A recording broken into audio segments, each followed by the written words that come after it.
Among the warships are Japan's two super battleships. The monsters Musashi and Yamato. The biggest battleships ever built. Simultaneously, the enemy's main effort will come from the south. Japan's battleships and cruisers will steam north toward Leyte from Singapore. The warships will split into two groups, one force sailing through the Sulu Sea and Surigao Strait and approaching Leyte Gulf from the south. The other half sailing through the Sibuyan Sea and San Bernardino Strait and coming down on Leyte from the north. They have a southern and a northern pincer composed of battleships and cruisers that will hopefully meet up off of the island of Leyte and there crush the invasion convoys. When Japanese and American forces collide, the numbers of ships involved and the hundreds of miles separating major battle areas will distinguish the struggle for Leyte Gulf as the largest naval battle in the history of mankind.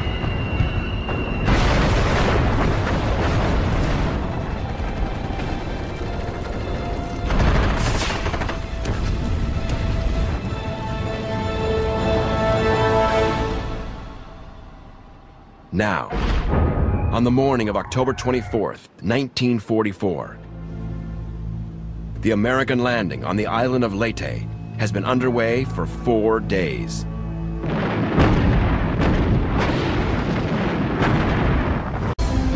And it's with this attack fleet that the monster battleships Yamato and Musashi are present.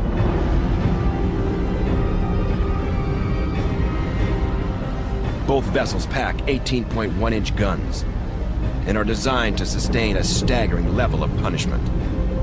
These ships represent the heart of the enemy's main effort.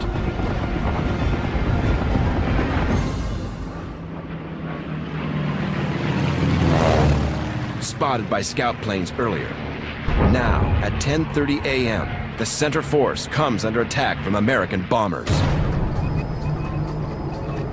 They are aircraft from two other carriers in Admiral Halsey's task force. USS Intrepid and USS Cabot.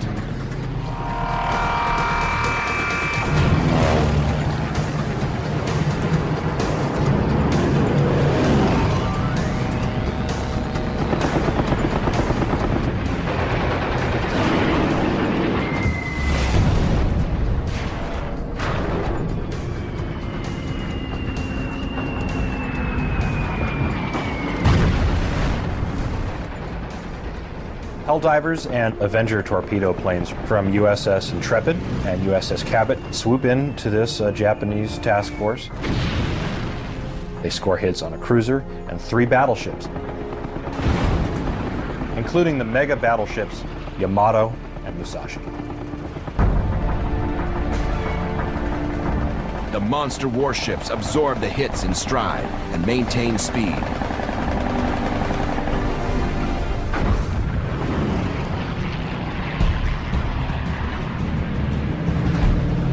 But a second wave of planes from Intrepid, along with aircraft from USS Essex and USS Lexington, soon arrives and concentrates its attack on Musashi.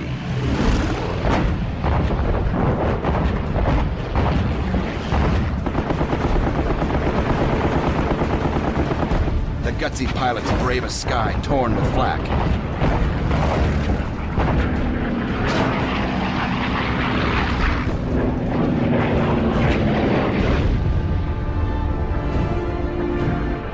The American bombers score 10 additional hits.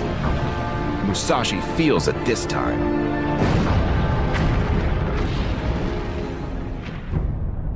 They get bomb hits and torpedo hits on the Musashi that weaken it and slow it down. When the smoke clears, Musashi is listing to port and struggling to make 15 knots.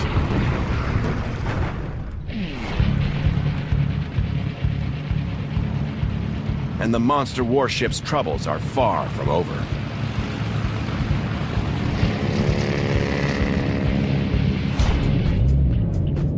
few hours later, in mid-afternoon, USS Enterprise pilots get a crack at her.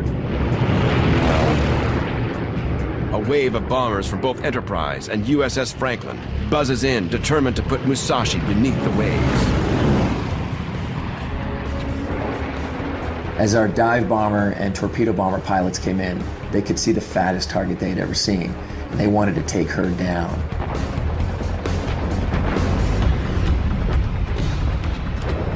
The bomber pilots hold their dives longer than they normally would have.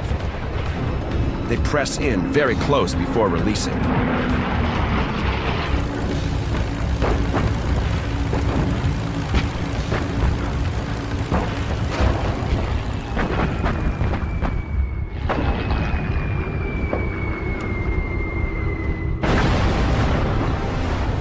The tactic is successful.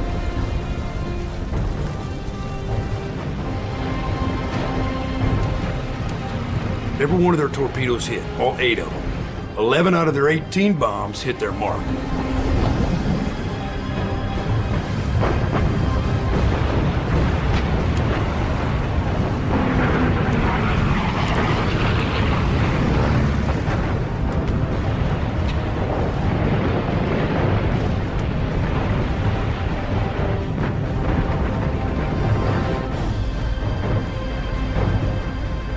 Both squadrons turn and pull away. The Musashi is stopped, down by the head, and burning.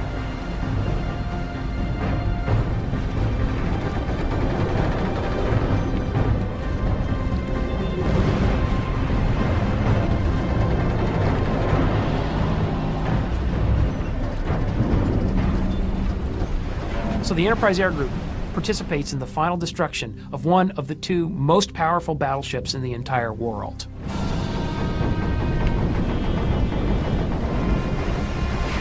Musashi will finally slip beneath the ocean surface shortly after dark, but she has lived up to the estimates of her toughness.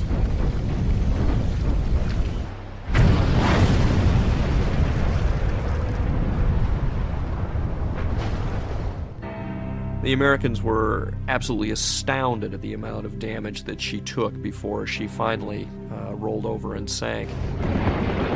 The tenacious attacks by American aircraft rattled the Japanese commander, Vice Admiral Takeo Kurita, and he turns his fleet around, if only temporarily. He's been so heavily engaged by wave after wave of American bombers, he attempts to withdraw beyond the range of the U.S. carriers.